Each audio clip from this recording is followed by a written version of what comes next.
On va prier ensemble. Seigneur, nous voulons te remercier pour ta parole. Ta parole est une lumière sur notre sentier. Et nous voudrions que notre vie chrétienne puisse s'aligner sur ton plan que tu as pour chacun d'entre nous. Donne-nous, Seigneur, d'aimer le jour de sabbat et de le vivre dans la paix et dans la joie. Au nom de Jésus. Amen. Amen. On a vu la dernière fois 7 prescriptions, 7 lignes directrices par rapport à l'observation du sabbat. Je voudrais simplement compléter ça aujourd'hui par 3 principes, de façon à ce qu'on ait tous les éléments pour comprendre comment vivre le jour du sabbat. Déjà dans ces lignes directrices, on voit qu'il y a des adaptations à faire à notre temps, et dans les principes, ce sera à nous à le construire. D'ailleurs, je vois que tu écris nettement mieux que moi, donc j'ai trouvé non seulement, j'ai trouvé aussi une secrétaire. Les 3 principes sont en réalité partie intégrante de la création du sabbat. On va retourner dans Genèse, au chapitre 2, où se trouve la création du sabbat. Et je vais te laisser lire le verset 3. Genèse, chapitre 2, le verset 3. Dieu bénit le 7e jour et il le sanctifia, parce qu'en ce jour, il se reposa de toute son œuvre qu'il avait créée en la faisant. Merci. Les 3 principes qui gouvernent l'observation du sabbat se trouvent là. Dieu bénit, il a sanctifié, c'est un jour de repos. Alors, comme tu es maintenant une bonne secrétaire, je vais te laisser écrire en rouge ces 3 mots-là. Il y a juste 3 points aujourd'hui, les 3 fameux principes qu'on va essayer d'expliquer. Le premier, c'est béni.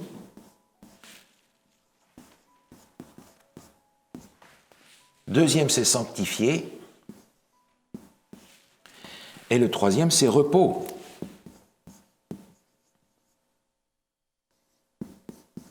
Ah, il faut que je te garde comme secrétaire, là, parce que probablement que les gens auront plus de facilité à lire ce que tu écris que ce que moi j'écris. J'espère qu'il n'y a pas trop de fautes d'orthographe.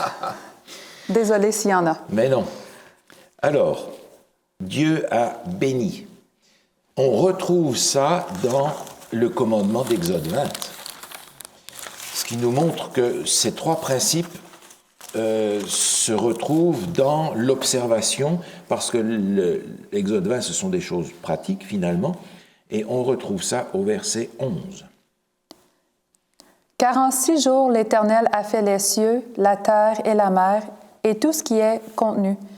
Et il s'est reposé le 7e jour. C'est pourquoi l'Éternel a béni le jour du repos et l'a sanctifié. Merci. On retrouve les 3 mots clés qui sont des principes de base pour l'application de notre vie pratique dans le sabbat. Par rapport au premier, béni, Dieu a béni le jour du repos, on va regarder un texte dans le livre de Job, au chapitre 1er, et on va regarder Job, chapitre 1er. On va lire dans Job, chapitre 1er, et je vais te laisser lire le verset 9 et 10. Et Satan répondit à l'Éternel, « Est-ce d'une manière désintéressée que Job craint Dieu? Ne l'as-tu pas protégé, lui, sa maison et tout ce qui est à lui?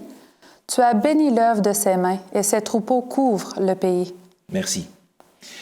Ici, c'est Satan qui est en train de parler avec Dieu et qui lui dit à propos de Job, tu as béni l'œuvre de ses mains et ses troupeaux couvrent le pays. Alors on se souvient, Satan va attaquer Dieu à propos de Job en lui disant « Mais non, Job, il te sert d'une façon désintéressée. » Et c'est à ce propos-là qu'il dit « Tu as béni Job tellement, ses troupeaux couvrent le pays, il est riche comme pas possible. » Ben évidemment qu'il va te servir. Mais il y a là quelque chose, une vérité que Satan est en train de dire. Et ce n'est pas la dernière, parce que les démons aussi reconnaissaient Jésus comme le Fils de Dieu. Il dit, tu as béni l'œuvre de ses mains. Quand Dieu bénit, il se passe quelque chose. Parce que bénir, c'est dire du bien d'eux. bénédire, dire du bien sur quelqu'un. Mais si je bénis quelqu'un, je peux prononcer tout le bien que je veux sur cette personne, est-ce que ça va nécessairement arriver? Non. Ben non, parce que j'ai aucun pouvoir pour permettre à ces choses d'arriver. Par conséquent, lorsque le pasteur ou l'ancien prononce la bénédiction, il ne bénit pas, il demande à Dieu de bénir. Parce que quel homme peut bénir? Personne. Personne. Parce que prononcer du bien sur quelqu'un, ben c'est faire des souhaits de bonne année. Mais ça ne va rien changer dans l'année qui va se passer. Par contre, quand Dieu bénit, il se passe quelque chose. Il se passe quelque chose. On a ça aussi dans le psaume 33. Psaume 33 au verset 9.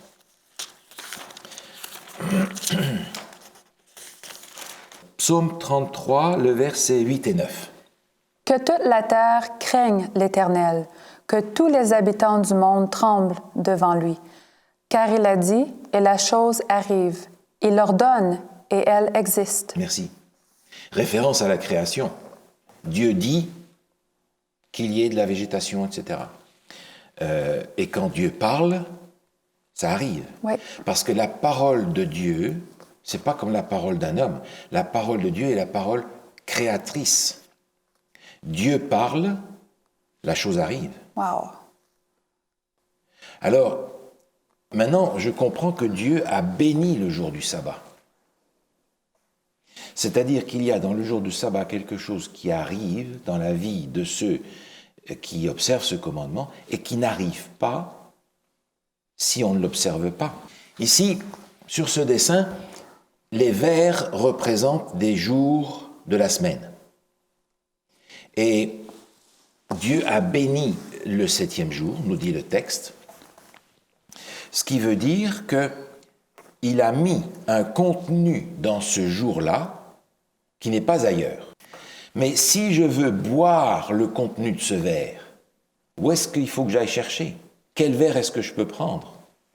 Celui qui est béni? J'ai pas de choix. Si je prends le verre qui est marqué mercredi, il n'y a rien dedans. Si je vais dans le verre qui est marqué dimanche, il n'y a rien dedans. Il n'y a pas la bénédiction de Dieu dans ces autres jours-là.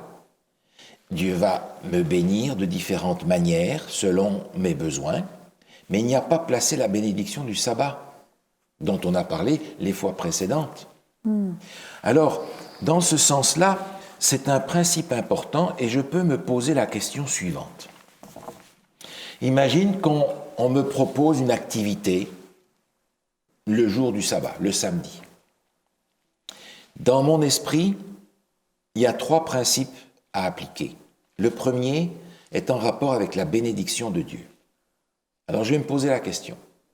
Est-ce que cette activité qu'on me propose me permet d'être dans le lieu, dans l'état d'esprit et dans la compagnie de gens qui vont permettre que je reçoive la bénédiction que Dieu a placée sur cette journée-là? Dans le lieu, dans l'état d'esprit et dans la compagnie de gens, de sorte que je puisse recevoir la bénédiction que Dieu a placée sur ce jour-là et qu'il n'a pas placée sur un autre jour. Elle est différente. Elle est en rapport avec les autres points qu'on va regarder tout à l'heure. Et si je ne peux pas répondre oui à cette question-là,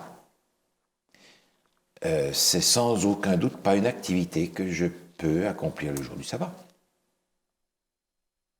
Il faut que je me pose la question, est-ce que je vais pouvoir bénéficier de la bénédiction du sabbat dans telle activité qui m'est proposée? Oui ou non? Deuxième principe, sanctifier.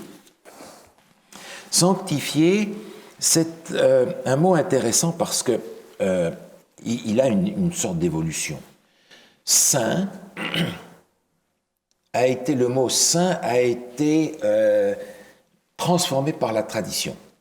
Un saint, c'est quelqu'un qui est extraordinaire et puis qui a une auréole. N'est-ce pas? Oui. Alors que dans la Bible, le mot sainteté, saint, c'est un mot qui est associé à une notion différente. On va prendre un texte, par exemple, dans 2 Corinthiens. 2 Corinthiens, chapitre 1. 2 Corinthiens, chapitre 1, le verset 1.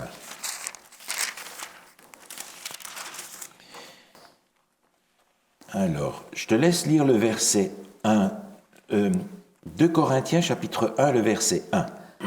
Paul, apôtre de Jésus-Christ, par la volonté de Dieu, et le frère Timothée, à l'Église de Dieu qui est à Corinthe, et à tous les saints qui sont dans toute l'Achaïe. Merci. Alors, c'est dans les formules de salutation qui se trouvent au début du texte. Et l'apôtre Paul, qui est là en compagnie de Timothée, adresse cette lettre à l'église de Corinthe et à tous les saints qui sont dans l'Achaïe, c'est-à-dire la province. Maintenant, quand on lit la première et la deuxième épître aux Corinthiens, il y en avait 4, on n'en a que 2, mais ça nous suffit d'en avoir 2 pour se rendre compte que les Corinthiens, les gens de l'église chrétienne de Corinthe, c'était pas des saints. C'était vraiment pas des enfants de cœur. Et c'est pour ça que Paul a dû leur écrire pour remettre les choses en place avec eux, parce que c'était des gens qui faisaient beaucoup de bêtises. Mais pourtant, il les appelle les saints qui sont dans l'Achaïe. Pas parce que ce sont des gens parfaits, mais parce qu'ils sont mis à part des autres.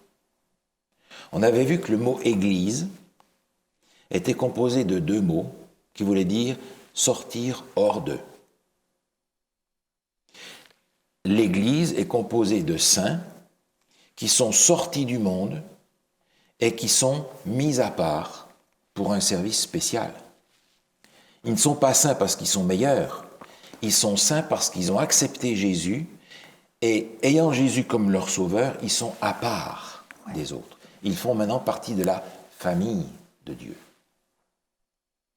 Et c'est dans ce processus d'étant à part qu'ils vont développer un meilleur caractère, une meilleure personnalité, etc. Donc saint ne veut pas dire avec une auréole, saint veut dire mettre à part pour un service particulier. On retrouve la même chose dans l'Ancien Testament, dans le livre de l'Exode, au chapitre 30. On retrouve ça en rapport avec les sacrificateurs. Exode, chapitre 30, les versets 29 et 30. Tu sanctifieras ces choses et elles seront très saintes. Tout ce qui les touchera sera sanctifié. Tu oindras Aaron et ses fils et tu les sanctifieras pour qu'ils soient à mon service dans le sacerdoce. On a dans ce texte le mot sanctifié qui est utilisé à plusieurs reprises par rapport à des choses et par rapport à des gens. Il est dit, tu vas les oindre Aaron et ses fils, c'est-à-dire le souverain sacrificateur et ses enfants qui seront sacrificateurs de père en fils, et tu les sanctifieras. Pourquoi ? Pour qu'ils soient à mon service dans le sacerdoce, c'est-à-dire qu'ils soient mis à part pour un service particulier dans le temple.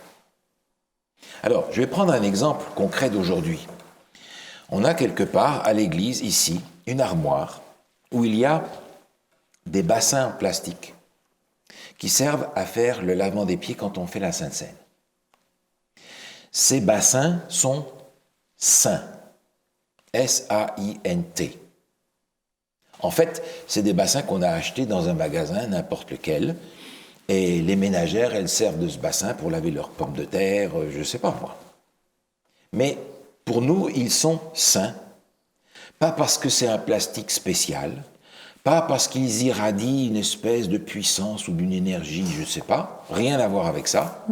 Ils sont saints simplement parce qu'ils ne servent qu'à ça. Ils ne servent à rien d'autre. Si on me demande est-ce que je peux prendre un bassin là-bas pour faire ceci ou ça, je vais dire non. Parce qu'on les utilise seulement pour quelque chose qui est important, qui est solennel, qui est sanctifié, la Sainte Seine. Dans ce sens-là, le sabbat est sanctifié. C'est-à-dire qu'il est mis à part des autres jours pour quelque chose de particulier. Il est différent. Alors, le sabbat doit être un jour différent, mis à part des autres. Et cet élément-là est contenu déjà dans ce qu'on a déjà présenté la dernière fois, à savoir qu'on doit changer le contenu du sabbat. Ce que je peux faire la semaine, je le fais la semaine. Ouais. Et le sabbat doit être différent, parce qu'il est sanctifié. Il n'y a rien là-dedans de magique ou de spécial, mais je dois en faire un jour différent. Alors je peux le rendre différent de toutes sortes de manières. Je peux le rendre différent déjà par mon habit. Parce que, comme je mentionnais la dernière fois, si je suis convoqué par une autorité quelconque, je ne vais pas aller là-bas avec mon jean à trous et ma chemise où j'ai fait de la peinture avec. Je vais m'habiller correctement par respect pour la personne. Ouais. Mais quand je viens dans la réunion de famille de Dieu, ce n'est pas une autorité civile que je viens honorer. C'est Dieu. Mes vêtements, qui sont un langage non verbal, sont destinés à honorer Dieu parce qu'ils vont être différents de la façon dont je m'habille pendant la semaine. Ça peut être différent aussi parce que le sabbat n'est pas un jour de jeûne. Le sabbat n'est jamais un jour de jeûne. C'est un jour de joie. Alors peut-être que je peux avoir un repas spécial que j'ai préparé à l'avance pour le jour du sabbat. Je vais donner un autre exemple. Quand nos enfants étaient petits, ma femme avait un sac dans lequel elle avait mis tout un tas de choses qui étaient en tissu, qui ne faisaient pas de bruit. Des livres en tissu, des petits animaux en tissu, des choses comme ça. Et on prenait le sac, le sabbat, pour aller à l'école du sabbat et au culte, pour occuper les enfants, parce qu'ils étaient très petits. Mais ces jouets qui étaient là-dedans, dès que le sabbat était fini, elle remettait le sac de côté, parce que s'ils jouaient avec ça toute la semaine, le sabbat, c'est plus intéressant. Alors elle mettait ça de côté, et chaque sabbat, elle ressortait le même sac, ils retrouvaient leurs affaires, ils jouaient tranquillement pendant le culte, sans faire de bruit, mais c'était un sac qui, si on veut le dire bibliquement parlant, était saint, pas parce qu'il y avait quelque chose de particulier dedans, sinon qu'il était différent de ce avec quoi les enfants jouaient pendant la semaine. Donc je peux construire la différence sur beaucoup de choses. Et à ce moment-là, je me dis, bon, il faut que j'applique ce principe.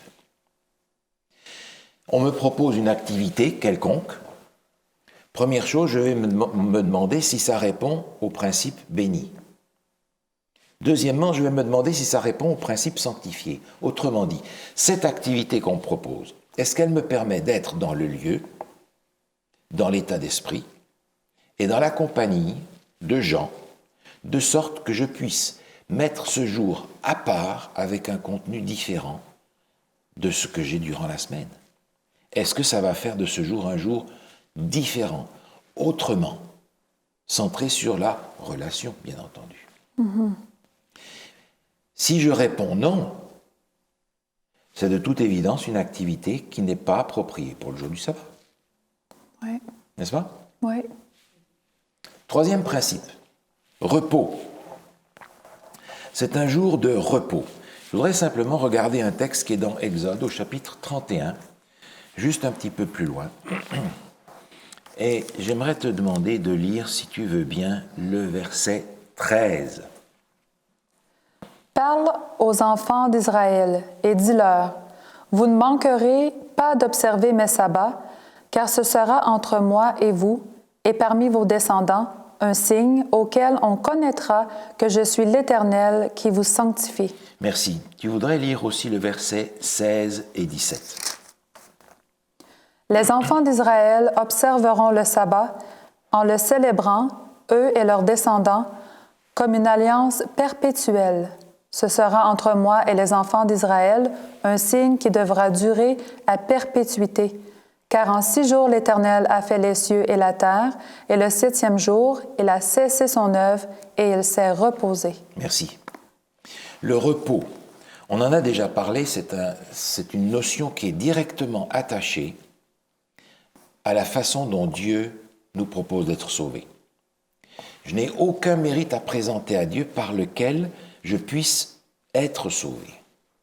Je ne peux que reconnaître que je suis un pécheur, condamné à mort, et venir à Dieu et lui dire « Seigneur, j'accepte le salut par Jésus. J'accepte son incarnation, j'accepte sa vie, j'accepte sa mort, j'accepte sa résurrection, j'accepte son intercession et le plan du salut dans sa totalité. Parce que je n'ai pas d'autre moyen pour être sauvé. C'est comme ça que je reçois le repos. Parce que je n'ai pas besoin de me dire, il va falloir que je fasse ça et ça et ça et ça et ça, que je devienne un bon garçon pour être sauvé. C'est lui qui va me faire devenir un bon garçon. C'est pas moi qui vais y arriver. Alors, on a ça au centre même du plan du salut par la foi en Jésus. On va regarder ce texte dans Éphésiens chapitre 2. Éphésiens chapitre 2, les versets 8 à 10. Éphésiens chapitre 2, versets 8 à 10. Car c'est par la grâce que vous êtes sauvés, par le moyen de la foi. Et cela ne vient pas de vous, c'est le don de Dieu. Ce n'est point par les œuvres, afin que personne ne se glorifie. Car nous sommes son ouvrage, ayant été créés en Jésus-Christ pour de bonnes œuvres, que Dieu a préparées d'avance afin que nous les pratiquions. Merci. On a dans ce texte le plan du salut résumé et dans le bon ordre. C'est par la grâce que vous êtes sauvés. C'est par le don de Dieu. Il n'y a pas d'autre solution parce que je n'ai aucun motif pour me glorifier parce que je n'ai rien à apporter dans ce plan du salut. C'est par la grâce, par le moyen de la foi, c'est le don de Dieu afin que personne ne se dise « Ah, moi j'ai pu faire ça ». Un don. Et puis le verset 10 nous dit, à partir du moment où vous avez reçu ce don en Jésus-Christ, à ce moment-là, il y a des œuvres à accomplir qui vont prendre du sens, parce qu'elles vont être accomplies par l'action du Saint-Esprit en vous, c'est-à-dire qu'elles vont être accomplies en vous par Dieu. Autrement dit, tout ce que je vais faire, je ne vais pas le faire pour être sauvé, je vais le faire parce que je suis sauvé. Et c'est pour cela que le sabbat est un jour de repos. C'est un jour où je reçois la grâce de Dieu. C'est un jour où je reçois le pardon de Dieu. C'est un jour où je viens à Dieu tel que je suis, pécheur et tout, sachant qu'il a dit qu'il ne rejetterait personne de ceux qui viennent à lui. Et je viens justement dans cette réunion de famille pour recevoir de lui la grâce, le pardon, le repos, consolider la relation qui est à la base de ce salut. Alors, on me propose une activité quelconque. Première question, est-ce que cette activité me permet d'être dans le lieu, dans l'état d'esprit et dans la compagnie de gens, de sorte que je puisse recevoir la bénédiction du sabbat dans ma vie personnelle, dans mon corps, dans mon esprit, dans ma famille. Deuxième question, est-ce que je peux être dans le lieu, dans l'état d'esprit, dans la compagnie de gens, de sorte que je puisse faire de ce jour un jour à part, pour quelque chose de saint, de particulier, dans le cadre de ma relation avec Dieu. Troisième question, est-ce que cette activité qu'on me propose me permet d'être dans le lieu, dans l'état d'esprit et dans la compagnie de gens, de sorte que je puisse recevoir le repos, le pardon, la grâce de Dieu dont j'ai besoin pour vivre la semaine qui vient. S'il y a, par rapport à un de ces principes, une réponse non, et rien qu'une seule, je sais que cette activité qu'on me propose n'est pas en rapport avec le sabbat. Oui. Et c'est à moi de gérer ça. C'est à moi de me poser la question. Ce n'est pas le moment de commencer à téléphoner au pasteur. « Allô, pasteur, est-ce que je peux ?» J'espère que si vous le faites, le pasteur vous dira « je ne sais pas ». Wow, oui. Tu vois ce que je veux dire? Par conséquent, le Seigneur me place devant des principes et me dit « Voilà les principes. Applique ces principes sans les détruire pour que tu vives par ces principes. » Ça l'apporte vraiment les personnes individuellement à réfléchir, à réfléchir puis à aller sonder ce que disent les Écritures. Ça me responsabilise dans ma relation avec Dieu. Alors, je voudrais terminer avec un exemple. Un exemple que j'ai eu il y a quelques années en arrière. J'étais à la fin du service de culte, j'étais à la porte pour saluer les gens, etc. Et il y a un garçon, un jeune, qui passe devant moi et qui me dit « Ah ben, sabbat prochain, je ne serai pas là l'après-midi, je serai là le matin, mais l'après-midi, j'ai une compétition. » C'est OK, hein?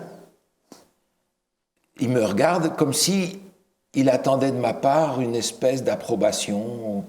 Et je lui dis, écoute, j'en sais rien. Alors, il m'a regardé avec des grands yeux, l'air de dire, mais s'il ne sait pas, lui. Alors, je lui dis, écoute, laisse-moi finir de saluer les gens, après on se parle un petit peu. Alors, il s'est mis sur le côté. J'ai salué les gens, parlé un petit peu avec les gens. Puis quand les gens étaient sortis, je lui dis, viens, on va dans l'église, on va parler 5 minutes. Et on s'est assis dans l'église sur les premiers bancs, tout devant. Il était assis à côté de moi. Et puis je lui ai dit, bon voilà, qu'est-ce qui se passe sabbat prochain pour toi?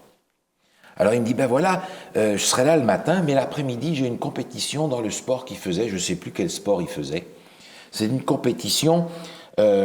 J'irai à ma compétition, mais je pensais, OK, il n'y a pas de problème avec ça, parce que je serai là le matin. Hein. Alors je lui dis, écoute, moi je ne sais pas, je vais te dire ce que je sais. Et je lui ai fait en 5 minutes ces 3 principes-là. J'ai ouvert ma Bible et j'ai lu 3 textes. Et je lui dis, voilà, pour l'observation du sabbat, il y a ces 3 principes-là. 1, 2, 3. Tu dois te poser ces 3 questions-là. Et puis je me suis rendu compte que, après lui avoir exposé ça, j'étais en train de finir, j'ai vu qu'il était à côté de moi en train de pleurer. Alors je lui dis, mais qu'est-ce qui t'arrive? Et entre 2 sanglots, il me dit, j'ai compris ce que je dois faire. Alors j'ai prié avec lui et je lui ai dit, va et fais ce que tu as compris. Je n'ai pas eu besoin de lui donner la réponse.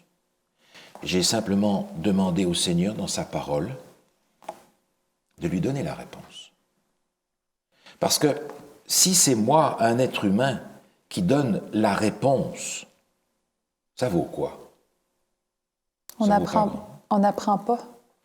Ça vaut pas grand-chose. J'ai besoin d'avoir la réponse que Dieu me donne. Parce que si c'est une invitation à rencontrer Dieu, c'est lui qui doit déterminer le cadre de cette rencontre et de cette famille, de cette rencontre familiale. C'est lui qui va construire cette journée spéciale de relation avec lui. C'est pas moi.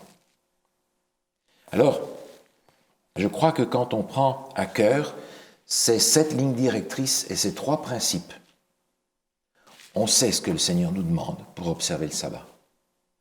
Et je m'y réfère souvent moi-même parce que le monde dans lequel on vit nous amène toutes sortes d'activités différentes. Et je me pose souvent ces 3 questions. Parce que j'ai besoin moi-même de me remettre à jour constamment sur le plan originel que Dieu a pour le jour du sabbat. On prie ensemble? Oui. Tu voudrais terminer par la prière? Bien sûr. Merci, Père éternel, d'avoir donné à travers ta parole tout ce qu'on doit savoir, tout ce qu'on doit faire pour être sauvé. Nous te remercions aussi pour ta patience, pour le plan de rédemption, pour ton amour si grand.